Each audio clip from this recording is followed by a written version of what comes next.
Okay, in this tutorial, we are going to talk about operations with radicals. How do you add radicals? How do you subtract? And we're going to talk about multiplying. We'll do division on a video on its own because it's a little more in depth. All right, to add or subtract radicals, they must have the same radicand. And remember, we talked about this in a previous video. You've got your coefficient on the outside of the radical sign, and the radicand is on the inside. And I need a different pen because mine is going to not make it probably through this whole video, but we're going to give it a go. So as long as this number under the radical is the same, you are going to be able to add or subtract the coefficients out front. And we'll talk about multiplying next, but right now we're going to do with the simple adding or subtracting. They have to have the same radicand. That number underneath the radical has to be the same. And of course, if they're not the same, sometimes simplifying those radicals, like we did in the previous video where you do the factor trees and you circle what they have pairs of, that goes on the outside, sometimes simplifying those radicals will then make the radicands match, and then you're able to add. So of course, the best way to figure this out is through some example problems. So the first one I'm going to give us is 4 radical 3 plus radical 3 minus 10 radical 3. So if you notice, they are all the same radicand. They all have radical 3, so they are alike, and therefore we can add and subtract the coefficients in the front. Now this one doesn't have a coefficient in the front. That's because it's understood to be a 1. So you can squeeze that 1 in there, and now you can see you've got 4 plus 1 minus 10. So we've got a 4 plus 1 minus 10.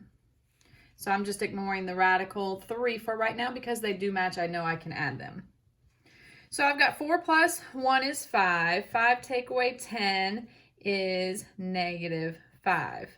So my coefficient, after I combine like terms, is going to be radical 5. And then you keep the radical 3. You do not add or subtract the radicands. You keep it. And that's all that is to that problem. 4 plus 1 take away 10 is negative 5. Let's take a look at another example. If I have 5 radical 2 plus 7 radical 2 minus radical 3. So if you look at this problem, 5 radical 2 and 7 radical 2 match. Those are called like radicals. So these I can put together. But this one here does not match. So you wouldn't be able to add or subtract this radical with its with the rest of the problem. So all I'm going to do is combine my like terms. So I'm going to say 5 plus 7. 5 plus 7 is 12. Keep the radical 2. Remember, do not add the radicands. Think about it as like a variable. When you have like 5x plus 7x, you get 12x. Same concept there. And this minus radical 3 that didn't have another like term to go with it, you just bring it down. And this is my answer for this problem. So that is pretty simple there. Try to see if I have another pen floating around, but I do not. Sitting at my sewing table today. So all I have is sewing stuff, no pens. Okay. The next example would be something like 2 radical 45 minus 2 radical 5. So you want to ask yourself, are they alike?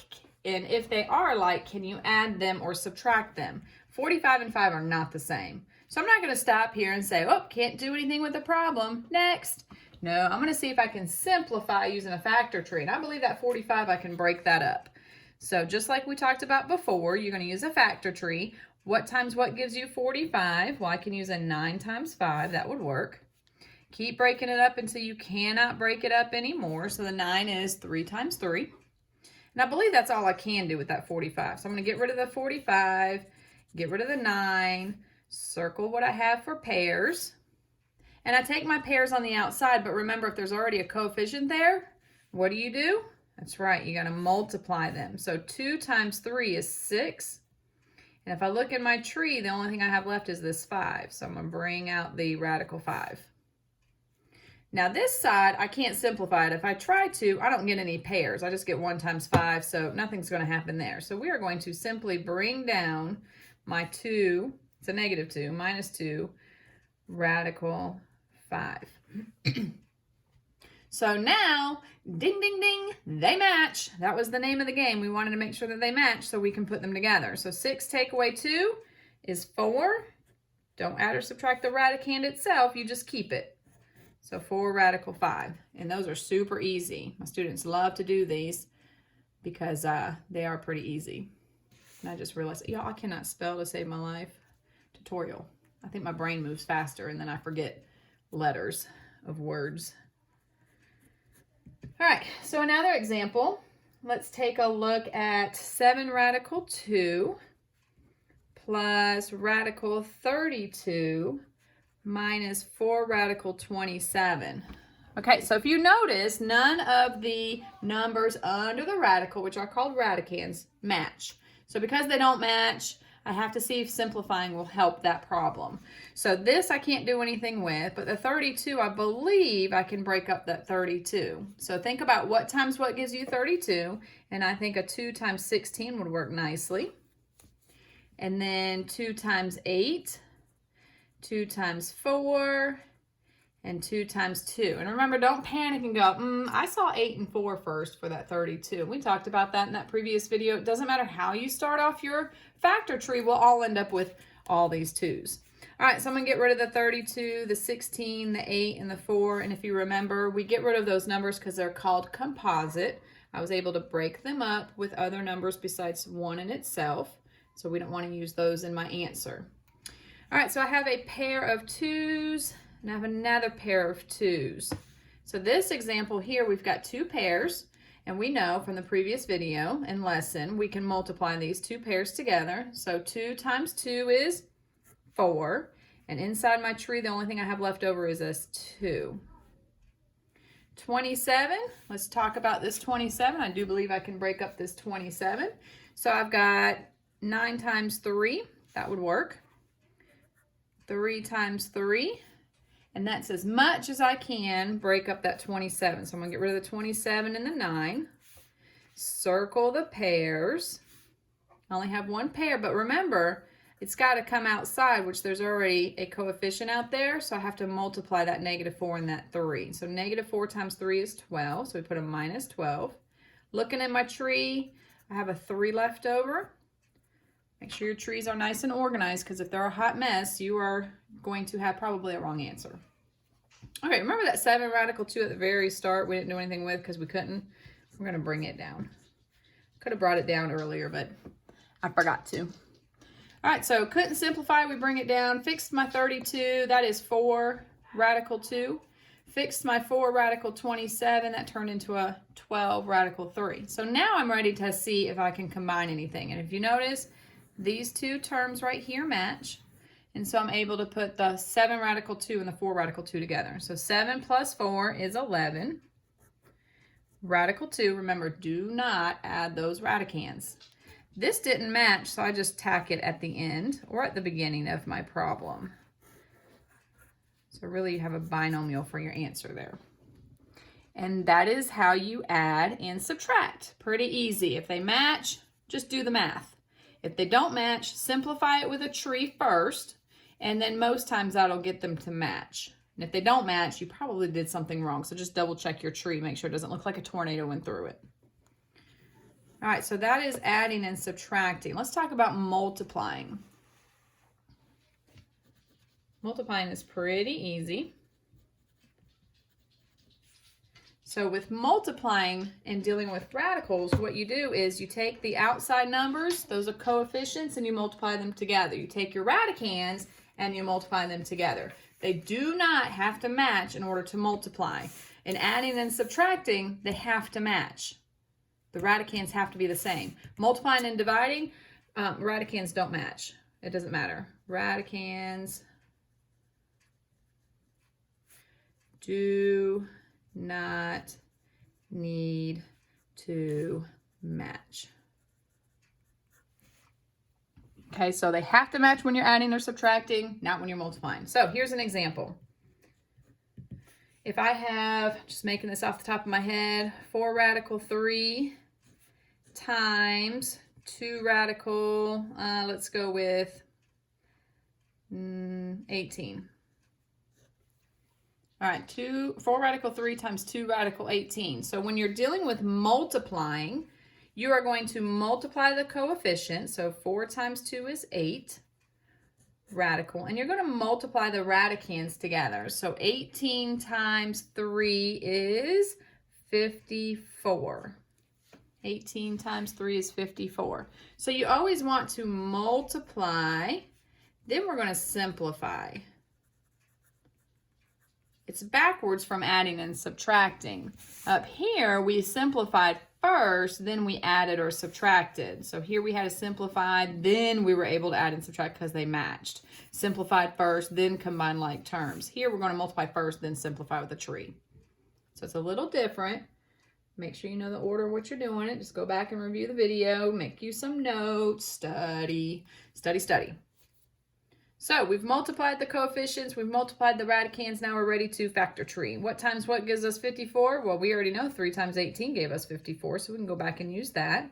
Or you could have said 2 and 27, whatever you wanted to start off there.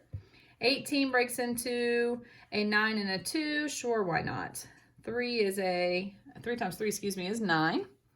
So that should be my 54. Scratch out the 54, the 18, and the 9. Those are my composite numbers. Remember, I don't want to accidentally pull that into my answer because then you'll have a wrong answer. Circle your pairs. Looks like I have a pair of 3s. That comes outside. There's already an 8 sitting out there. So 8 times 3 is 24. 3 times 2 are my leftovers. So I had a 3 left over and a 2 left over. Remember, you multiply those. 3 times 2 is 6. And that is my answer for multiplying. So please remember, multiply first, then simplify when you are multiplying radicals. And let's do one more. Find a good one here. Let's do something like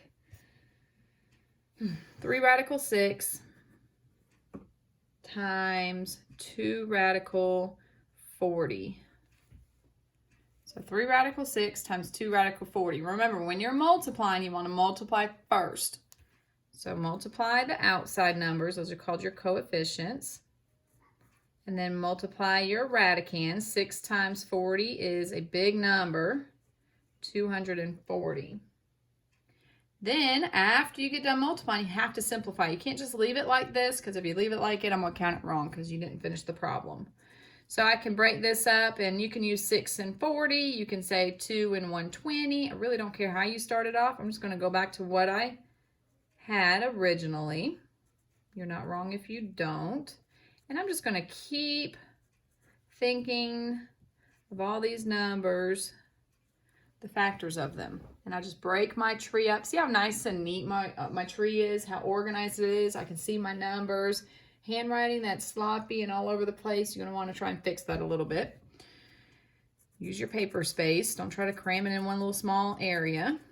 Makes life a whole lot easier. You can see the problem. All right, so I scratched out my composite numbers, so now I'm only focused in on those primes. And remember, they don't have to be next to each other to be called partners, okay, or pairs. So they can definitely be like that or like that. There could be numbers in between them. It doesn't matter. As long as you have 2 of the same number, it's called a pair. So it looks like I have a pair of 2s and another pair of 2s. So 2 times 2 is 4. Remember, there's that number sitting out in front, though, so I have to remember to multiply it with that 6. So 6 times this 4 is a 24. Radical, and if I take a look in my tree, you want to make sure it's good and organized and clean so you can see that 3 and you can see that 5, because if your tree looked like a hot mess, you probably would have lost your 3 or your 5 in there, and then you'd have the wrong answer. Clean trees. 3 times 5 is 15. And that is your answer for that multiplication problem. So some students like multiplying better because they don't have to make sure the radicals match. You just multiply, then simplify.